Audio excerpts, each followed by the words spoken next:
football studs, duds, and sleepers. Week 10 is here.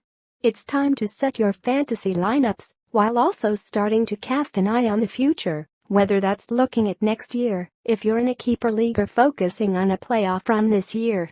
For now, let's look at who you should put in your lineup with our studs, duds, and sleepers. Remember to take a look at this week's rankings from USA Today Sports, and good luck. The Texans just gave up 308 yards through the air to Jacoby Brissett.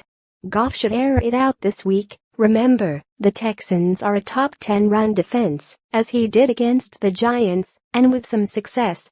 The Rams are a bottom 10 team against the run, and Miller proved he can still be productive without Deshaun Watson under center. The arrow is pointing up after 8 receptions, 70 yards and a touchdown against the Eagles. He's been targeted 21 times the past 2 contests, and now faces the most receiving-friendly team in the NFL, the Patriots. Second on the team in receptions, third in yards and first in touchdowns, and Mike Evans will sit due to suspension. Bank on a huge day.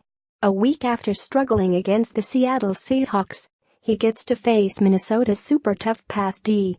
Then, he'll have to work against the Saints' much-improved secondary in Week 11. The guy can't catch a break.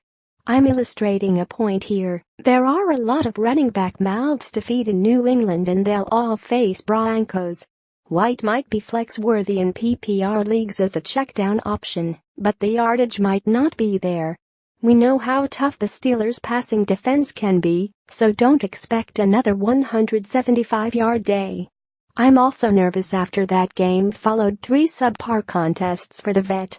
The future Hall of Famer has been a disappointment the past 2 weeks and will match up against the Atlanta Falcons, who are tough against opposing tight ends. If you can find a better option, go for it.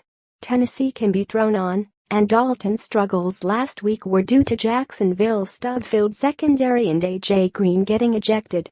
If you're desperate for a QB, here's your guy. Even in that awful loss to the Rams, he gained 71 yards with 4.4 IPC.